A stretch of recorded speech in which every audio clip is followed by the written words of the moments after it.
There are no accidents, no coincidences, only divine timing unfolding like a scroll with your name inscribed in gold. This message did not arrive late. It did not miss you. It found you at the hour appointed in heaven when the Father whispered, "Now." A holy orchestration is already in motion, a move from above that is preparing to change the direction of your life. God has seen your isolation, your strength, your quiet loyalty in rooms where no applause echoed. While others overlooked your worth, heaven counted every tear you did not post, every prayer you breathed without a mic, and every act of obedience made when it felt like no one was watching. You were not ignored.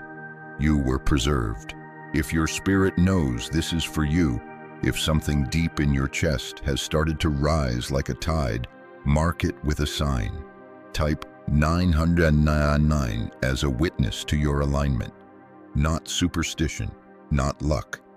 A prophetic signal that says, "I am ready to receive what God has set aside for me." And hear this. This word is a seed. Revisit it as your spirit leads. The same sentence will sound different in 3 days because faith waters what God plants. Each return is another drink for the root system of your destiny. The meaning will deepen, the clarity will sharpen. What is now a whisper will grow into a bell that cannot be unheard. Now let us go where the story truly began, the quiet years that felt like a closed door, but were really a guarded vault. Your season of isolation had a purpose. There were days when silence rang louder than applause, when you scrolled past engagements, promotions, and public victories and wondered if you were the only one living in grayscale while everyone else turned to Technicolor. But behind your closed curtains, heaven lit a classroom. You weren't building with your hands. You were building with faith. You weren't surrounded by a crowd. You were surrounded by God. And that made all the difference. You weren't being punished. You were being prepared. In that hidden season, your soul underwent a divine detox. God gently removed voices that taught you to diminish yourself, patterns that made you trade peace for proximity, and agreements you signed with fear without realizing it. The noise faded. The room inside you grew quiet enough for truth to speak in a tone you could finally hear. You learned the language of presence, God's presence, yes, but also your own. You began to feel what was not said, discern the motive behind the smile, and see the strings behind the stage. The compliment that camouflaged control, the opportunity that promised prestige at the price of your soul. You see it now, and that sight is mercy. I want you to picture something. In one of those late nights when you thought you were praying alone, Jesus was already in the room.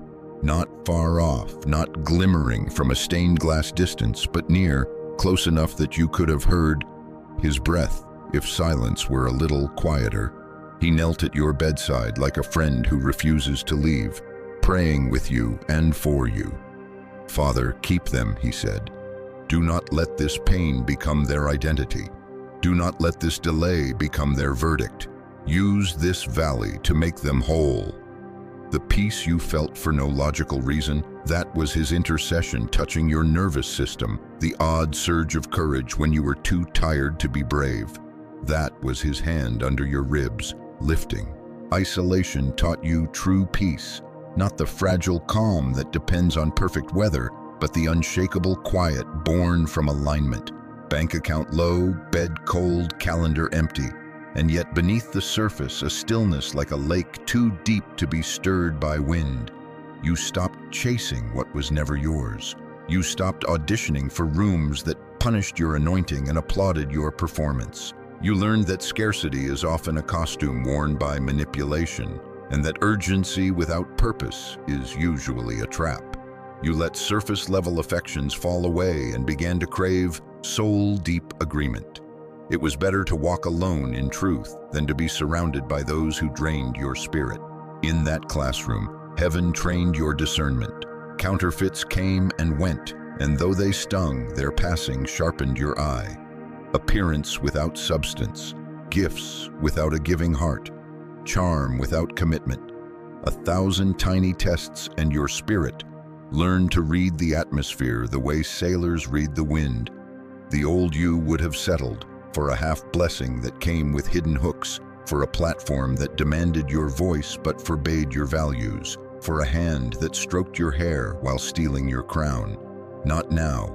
You see clearer, feel deeper, and know better. God separated you to sanctify you, to teach you what love actually feels like, starting with His. Let us name the healings that paper over shame. You learned that being alone is not being abandoned, that being hidden is not being unwanted, that being preserved is not being punished. You realized your softness is not a liability, it is a sanctuary and a strategy. Your boundaries are not walls of fear, they are gates of wisdom.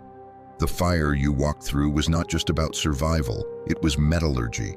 You are no longer brittle, you are tempered. You don't shatter under pressure, you ring true. And now hear this with reverence. You are ready, not merely standing but rooted, not merely healed but wise, not merely waiting but prepared. You have become the person your younger self prayed to become. That is why heaven is now aligning you with one who has made a similar pilgrimage, someone who has wrestled with their angels, buried their egos, learned to lose what was killing them, and chosen obedience over optics. This was never isolation, it was incubation, and the time of unveiling has come. Before we step forward, mark this moment with faith. If your heart is trembling in the best way, whisper, I receive. If your mind is still arguing, let Jesus pray with you again. Imagine Him turning, face soft, eyes steady, and saying, Peace, be still. Let His words settle your waters. Let His timing calm your fear of missing out. You have not missed your hour, and your hour will not miss you. Heaven has not forgotten. It has been framing. What is coming is not an intrusion, but an expansion. It will not erase your solitude, it will redeem it. All those dialogues between you and God in the midnight hours, prepare to see them become architecture. What you learned in secret will become the blueprint for public building. The muscle of trust you grew when the door stayed closed will carry the weight of the door when it swings wide. The patience you practiced will become the cadence of a covenant that refuses to hurry but cannot be hindered. So hold the line, guard the tenderness you fought to reclaim, keep the prayer posture that kept you alive, and as a sign of your agreement with heaven's schedule, remember, this message is a seed. Return when the ground feels dry. Return when the wind feels loud. Return when joy scares you. Each time you do, you will hear something new, feel something deeper, see something more clearly. The seed will sprout, the sprout will branch, the branch will bear, and you will know that what began as a whisper was always a promise. The unveiling has begun. Every disappointment you've endured was not just heartbreak, it was divine training. Heaven used the counterfeits that slipped through your door as case studies, living parables designed to sharpen your discernment. You've seen the polished smile hiding a restless spirit, the glittering gift masking an empty heart, the promises written in smoke that vanished before sunrise. Each one felt like loss, but each one was a lesson. And in those lessons you learned to hear beyond words, to feel beyond gestures, to see beyond surface. The sting became your schooling, and what once broke you now builds you. Now God is preparing to send someone very different, someone wealthy, not merely in coin but in character, someone who knows what it is to war in prayer until the heavens shift, who has walked through their own valley of shadows and come out refined instead of bitter. Their bank account may have resources, but their true wealth is their peace, their patience, their purpose. They carry wisdom like an heirloom, bought with the currency of sacrifice. They are not just arriving polished, they are arriving proven. This person has walked away from the crowd to walk closer with God. They have chosen solitude over noise, refinement over popularity. They do not need to impress you, for they have already been endorsed by heaven. Their presence will not bring confusion, but clarity. They will not pressure you, they will cover you. They will not compete with you, they will complement you. Their spirit will be a resting place for yours, and yours for theirs. When your eyes meet, the recognition will not come from the mind alone. It will come from the spirit, a holy resonance, as if two tuning forks struck by the same unseen hand. Do not underestimate the battles they have fought. Their scars may be hidden, but they are real, and they allow them to recognize the warrior in you without you having to explain your history. They understand why you guard your peace so fiercely. They will not call you too much for protecting your boundaries. Instead, they will honor you for the cost it took to establish them. Where others tried to dim your light, they will help it burn brighter. Your fire will not intimidate them. It will draw them in like a hearth on a winter night. And when they pour into you, it will not be from emptiness, but from overflow. You will not be an obligation to them. You will be their assignment, their joy, their answer to prayer. Love for them is not a fleeting feeling. It is a divine function. They understand it as covenant, not convenience. They know the weight of sacrifice, the beauty of service, the necessity of faithfulness. They are not chasing adrenaline, they are chasing alignment. And yes, they will come with financial abundance, but not as a trophy or a tool of control. They steward wealth as one who knows it belongs to God. They understand money is not the prize, but the provision, the key to unlock doors that poverty tried to keep closed, the fuel to fund vision, the means to multiply kingdom impact. They will not wield it as leverage, but as offering. With them, resources become ministry, prosperity becomes purpose, and generosity becomes a lifestyle. But let this be clear, you are not being sent a savior. You already have one. His name is Jesus, and he has been interceding for you every step of this journey. This partner is not coming to replace Christ, but to reflect him, to embody in human form the kind of covering and care that mirrors heaven's love. Together, you will not just build a life, you will build legacy. Not just comfort, but covenant. Not just romance, but kingdom. Imagine for a moment Jesus himself standing between you and this future partner, his hands extended to both of you. He looks at you, then at them, and says, "This union is not random. I have prayed for this moment. What I joined in the Spirit, I now release in the earth. The weight of that blessing will be felt in your bones. This is not a relationship to toy with. It is an assignment to steward. The gravity of it will be matched by the glory of it. And so the season of counterfeits has ended. The days of hollow connections are closed. You have graduated from confusion into clarity, from manipulation into mutuality, from scarcity into sacred partnership. The one coming to you is not intimidated by your calling, but invited into it by heaven's design. They will not slow you down, but run beside you. They will not compete for your spotlight, but reflect it with you. You will not just love each other, you will lead together. Chosen one, prepare yourself. This is not just the opening of a love story, it is the continuation of your divine assignment. Heaven has orchestrated this timing. You have matured, you have aligned, you are ready, and so are they. What awaits you is not simply affection, it is acceleration. A partnership that multiplies your impact, magnifies your mission, and testifies to the fact that God does not forget those who endure. The introduction is near. The recognition will be instant. The alignment will be undeniable. This is not fantasy, it is fulfillment. It is not late, it is right on schedule. And when you see them, you will know. Not because of their appearance, but because your soul will exhale for the first time in years. This is wealth as God defines it. Character, covenant, calling, and yes, provision. You are about to meet the embodiment of answered prayer, and together you will build something the world cannot ignore. There comes a moment in the journey of every chosen one when God whispers, "You cannot stay here," not because where you are is cursed, but because where you are is too small. The soil that once nourished your roots has become shallow. What once felt like growth now feels like confinement. The familiar walls that protected you now echo as cages, and so the stirring begins. At first it feels like restlessness, like the furniture of your spirit no longer fits in the room you've lived in. But as days pass, the whisper becomes a nudge, and the nudge becomes a call too clear to ignore. Heaven is announcing a relocation. This is not random. It is not reckless. It is divine repositioning, heaven rearranging your earthly address to align with your spiritual elevation. You were never meant to stay in one stage forever. The same God who fed Elijah by ravens also told him to leave the brook when it dried.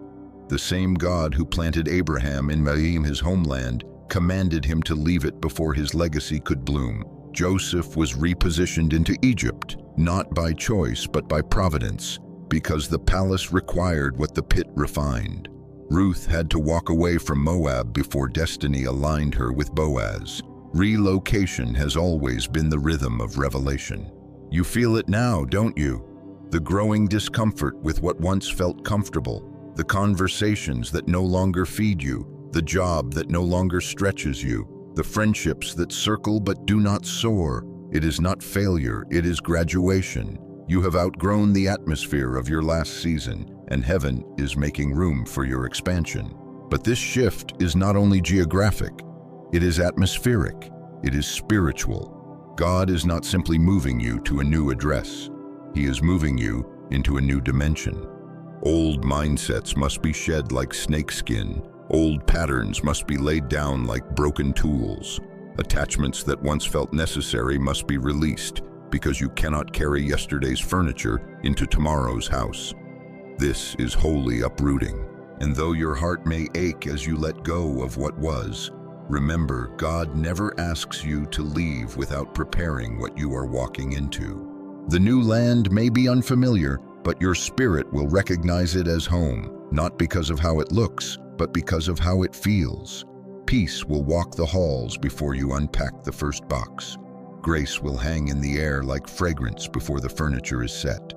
The moment your feet touch that ground, something in you will sigh, yes, this is where I belong. Sometimes this relocation comes through opportunity, a job you did not expect, an invitation you did not seek, a door that opens wider than logic explains. Sometimes it comes through relationship, the destiny partner who not only loves you, but also ushers you into an environment worthy of your calling. Sometimes it comes through disruption. What you thought was loss turns out to be the lever God used to pull you into greater space. However it arrives, remember this: nothing is random when God is the cartographer. He has already drawn the map, and your steps are walking into lines He inked before your birth. I want you to imagine this moment with holy imagination. You are standing at the threshold of a new place. Your heart pounds with the weight of leaving behind what once defined you. And then you see Him, Jesus, already on the other side, hand outstretched. He is smiling with the kind of smile that dissolves fear. Come, He says, I have prepared this place for you. It is not exile, it is expansion. It is not punishment, it is promise. Step where I step, and the ground will be stable. His footprints become your blueprint. Each step forward is not guesswork, it is guidance. Yes, you may mourn what you leave behind. You may cry over the friends who cannot go with you, the jobs that no longer serve you, the routines that once comforted you. But grief is not the enemy of destiny, it is the midwife. Let the tears fall and let them water the soil you are about to plant in. Remember this truth: you are not being uprooted to be lost. You are being replanted to flourish. This shift is not chaos, it is choreography. You are being moved to a land that can hold your roots and host your fruit. A land where your gifts will not be clipped but cultivated, where your voice will not be silenced but amplified, where your calling will not be tolerated but celebrated. And yes, it will be uncomfortable at first. The accents may sound different, the customs may seem strange, but watch how your spirit settles. Watch how your creativity breathes again. Watch how your prayers flow with new ease. The new land is not foreign, It is familiar to your destiny because it was written into your story long before you could read it. Get ready, chosen one. You are stepping into an atmosphere designed with you in mind. Rooms that once seemed locked will now open as if recognizing your fingerprint. Opportunities that felt unreachable will now reach for you. The very air will feel different, lighter, freer, charged with expectancy. What you are stepping into is not just a new season, it is a new dimension. This is divine mobility. This is God shifting your coordinates. Where you were can no longer hold who you are becoming. You are not being displaced, you are being placed. And the ground you are about to touch has been waiting for you. Take courage, breathe deeply, pack light. The journey has already begun. Chosen one, understand this. The next move in your life is not merely about falling in love. It is about divine alignment. God is not orchestrating a fleeting romance. He is authoring a covenant where two callings collide. Purpose is meeting purpose, and when that happens, it does not just change two hearts. It shifts nations. It alters atmospheres. It births legacies. The one coming into your life has also been refined in fire. They know the sting of being misunderstood. They know the ache of walking alone when compromise would have been easier. They know how it feels to be overqualified but overlooked, faithful but forgotten, obedient in silence while others sprinted ahead. They know what it is to pray in the dark, to trust God without a blueprint, to cling to hope when logic mocked them. They carry oil, they carry vision, they carry endurance, and now God is bringing you together. This union is not about preference alone, it is about assignment. You were not created simply to build a house, you were created to build a legacy, and legacies require alignment. This person is not just a lover, they are a co-builder of destiny. Their heart is not intimidated by your calling, it beats in rhythm with it. Their prayers will not compete with yours, they will merge like rivers, flooding dry places with power. Picture this, two flames each burning alone in the night. Strong, yes. Bright, yes. But when they meet, when they touch, the fire does not simply add, it multiplies. It roars, it expands. It consumes darkness at a scale neither flame could have done alone. That is what your partnership will be. Not addition, but multiplication. Not two stories running parallel, but one epic narrative authored by heaven. Together you will build things soaked in prayer. Businesses that do not just profit but heal. Ministries that do not just preach but transform. Homes that are more than shelter but sanctuaries. You will raise children not simply with knowledge, but with wisdom soaked in grace. You will launch dreams that were too heavy for one set of shoulders, but fit perfectly when two carry the load together. And in the heavy seasons, because chosen ones do not live without warfare, you will speak life over each other. When one grows weary, the other will remind them of their anointing. When discouragement knocks, you will answer together with worship. You will anoint each other's hands before stepping into meetings, before signing contracts, before launching new ventures. Every project, every leap of faith will be birthed in the Spirit before it manifests in the natural. This is not just companionship, it is kingdom strategy. Notice this too. You will not have to minimize yourself to make them feel strong. They will not shrink in your light. They will shine with you. They will not secretly resent your influence. They will protect it. They will not call your vision too much. They will call it blessed. And you will honor them in the same way, celebrating their victories as your own, shielding their vulnerabilities with your prayers, covering their calling with your faith. Your love story will be a sermon, a testimony without words. People will look at you both and sense something sacred, not just chemistry, but calling, not just attraction, but assignment. They will see that this is not two egos in competition, but two servants in covenant. They will sense a peace around you, a force that cannot be fabricated, a weight of glory that whispers, "This was heaven's idea." And imagine this scene in your spirit. Jesus himself sitting at a table with you and your partner. On the table are blueprints, not of buildings alone, but of futures, of ministries, of children, of nations to impact. He points at the designs and says, "This is what I meant when I said, two shall become one, not just flesh, but mission, not just comfort, but covenant." And his blessing covers the table, making every dream possible. This is what it means for purpose to meet purpose. It is not the ease of a fairy tale, it is the weight of a kingdom. It is not about avoiding hardship, it is about having the strength to face it together. It is not about ego, it is about edification. And when the world sees you, they will not just see love, they will see legacy. So prepare yourself. Do not think small. Do not pray shallow prayers. You are not being united for convenience. You are being united for conquest. Not conquest of people, but of fear, of doubt, of poverty, of broken systems that thought they could outlive your generation. Together, you will be living proof that when God writes the story, love is not just a feeling, it is a force. Chosen one, your dynasty is about to begin. Not a dynasty of vanity, but of virtue. Not an empire of ego, but of eternal impact. This union will echo long after you are gone. Heaven has endorsed it. Destiny has scheduled it. And your spirit is already sensing it. Get ready, for purpose is about to meet purpose. You will not have to force this connection.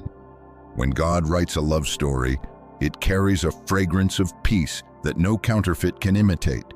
It does not arrive with second-guessing or sleepless nights filled with anxiety. It does not drain your soul, leaving you wondering if you are too much or not enough. No, what is from God flows. It aligns. It carries confirmation after confirmation until even the last traces of doubt cannot stand against the clarity of divine timing. This time, chosen one, you will be received as you are. You will not have to bend yourself out of shape to be loved. You will not have to hide your light to keep someone close. You will not have to beg to be seen or plead to be valued. When the right one comes, they will recognize your spirit before they even know your story. They will see the hand of God resting on you before they hear your testimony. They will not ask you to dilute yourself. They will honor the fullness of who you are. Understand this, what God is sending is not compatibility by appearance. It is divine design. The Creator himself has authored this alignment. And because he authored it, it will not feel like chaos disguised as passion or confusion pretending to be destiny. It will feel like home. Even if it leads you into unfamiliar lands, even if it requires new sacrifices, even if it stretches you beyond comfort, it will still feel like home, because home is not always a place. Home is peace. Home is alignment. Home is the presence of divine love wrapped in the form of a person. Look back for a moment at the seasons where your worth was overlooked. How many times did people enjoy your presence but fail to understand your essence? They drew from your well but never asked how deep your waters ran. They admired your light but never sought to protect it. And for a while, you wondered if maybe your sacredness was invisible, if perhaps you were too much for this world. But hear this truth: your worth was never the problem. Their capacity was. You were a treasure placed in temporary hands. You were a holy thing put in soil that could not sustain you. But even through the mishandling, you did not lose your glow. You only learned how rare you truly are. Now God is sending someone different, someone who does not just compliment your spirit, but honors it. They will notice the small things others missed. The silent prayers whispered into your pillow, the sacrifices you made when no one clapped, the wisdom in your pauses, the fire in your faith. They will see your beauty not just in your appearance, but in your conviction, your consistency, your compassion. They will not be blind to the depth of your soul. They will celebrate it. And when they speak to you, their words will not take from you to feel powerful. They will pour into you until your cup overflows. They will not toy with your heart or make your love feel like labor. They will speak directly to the king or queen in you, not because you demanded it, but because they recognize who you are in the Spirit. This love will not weaken you, it will heal you. It will remind you that you were never too much, never too sensitive, never too sacred. You were simply waiting for someone equipped to handle holy things. Chosen one, this is the season of answered prayer. There were nights you whispered, "God, do you hear me? I don't just want love, I want alignment. I don't just want company, I want covenant." Those prayers were not ignored. They were archived in heaven until the appointed time, and now that time is here. The loneliness you endured is about to give way to companionship rooted in destiny. The seeds of patience you sowed are about to sprout into harvest. Heaven heard you, heaven responded, and what once felt like a faint hope is about to walk into your life as living confirmation. They are not coming with games. They are not coming with confusion. They are not coming to reopen the wounds you spent years healing. They are coming with clarity, with honor, with presence. Their actions will echo their words. Their love will be steady in silence and radiant in speech. Their energy will say what their lips may not need to, "I've been sent." But there is one condition. You must prepare your heart. Make room in your soul. Release the expired attachments, the lingering soul ties, the fears that whisper, "You are hard to love." Let them go because they cannot travel with you into what is next. This love requires capacity. It requires space. And as you clear the clutter of yesterday, you are making room for the promise of tomorrow. So get ready. Your season of isolation has ended. Your prayers are being answered. Your steps are being ordered. The covenant that has been preserved for you is about to manifest. This love will not only comfort you, it will activate you. It will not only fill you, it will multiply you. And together, you will not just build a life, you will embody a legacy. Jesus himself has been praying for this moment, standing between you and your destiny partner, whispering to the Father, "Let them be one, as we are one. Let this union glorify you." And the heavens have agreed. The angels have cleared the path. The Spirit has prepared your heart. What is coming is not fantasy, it is fulfillment. Chosen one, open your heart, open your hands, believe again, expect again, because your divine covenant is no longer a distant dream. It is knocking at your door, carrying purpose in its hands and your name on its heart. This is not delay, it is destiny right on time. For too long, you were surrounded by people who could not see you. They enjoyed your presence but never grasped your essence. They drew from your well without asking how deep it was. They admired your glow but never considered the fire it took to create it. And when they mishandled you, you began to wonder, am I invisible? Am I too much for this world? But chosen one, hear me clearly. Your value was never the problem. Their capacity was. You were a diamond placed in untrained hands, a sacred vessel set in temporary soil. They were not equipped to hold what you carry.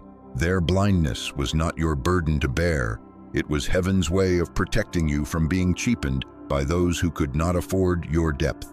Even through all the mishandling, you did not lose your light. If anything, it grew brighter. You became more aware of the rare treasure you are.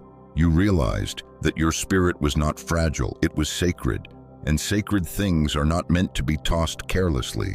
They are meant to be handled with reverence. Now heaven is shifting the story. God is sending someone different, someone who does not just admire your strength, but understands the cost you paid to carry it. Someone who does not just enjoy your kindness, but recognizes the intentionality behind it. Someone who sees not only your beauty, but your burden, and instead of shrinking back, they step closer. They will notice the quiet details, the way you intercede for others when no one is watching, the sacrifices you made without seeking credit, the wisdom hidden in your pauses, the compassion woven into your silence. They will see the faith that carried you when logic said, "Give up," the fire that never died even when the winds of disappointment blew hard. They will recognize that your consistency is not ordinary, it is miraculous. And when they speak, their words will not diminish you, they will lift you. They will not take from you to feel powerful. They will pour into you so that your cup runs over. Their love will not weigh you down. It will heal you. It will remind you that you were never too much. You were simply too sacred for people who didn't know how to handle holy things. Imagine Jesus as the witness to this love. He stands beside you, eyes soft with pride, as if to say, "Do you see now why I asked you to wait? Do you see why I let some doors close and some hearts walk away? You were never being rejected. You were being reserved. This is why I prayed for you. This is why I interceded when you were on your knees in the night, so that when this moment came, you would be ready, you would be whole. You would know the difference between imitation and authenticity. This person will not mistake your sacredness for strangeness. They will not call your passion too intense. They will not call your boundaries too rigid. They will not treat your love like it is expendable. Instead, they will honor it. They will speak to the royalty in you, not because you demanded it, but because their spirit recognizes yours. You will not have to perform to be accepted. You will not have to shrink to be loved.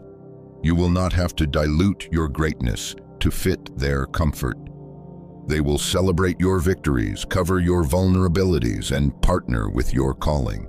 Where others saw your light as competition, they will see it as confirmation. This time, chosen one, your value will be honored, not overlooked, not tolerated, not diminished, honored. And that honor will feel like healing in your bones. It will feel like restoration in your soul. It will feel like justice for every tear you cried, believing maybe you were too much. No, you were never too much. You were simply too rare. And now you are stepping into a chapter where your rarity is not a burden but a blessing, where your sacredness is not misunderstood but embraced, where your worth is not debated but declared. Chosen one, prepare yourself. This love is not ordinary, it is ordained. It is not fragile, it is fortified. It is not rushed, it is right on time. Heaven has written your name into the heart of someone who will cherish it as if it were scripture. And when they arrive, you will know, not because of their words alone, but because your soul will finally exhale. This is the chapter where your value is no longer questioned, it is confirmed. Where your worth is no longer invisible, it is celebrated. Where you no longer wonder if you are too much, you finally realize you were always more than enough.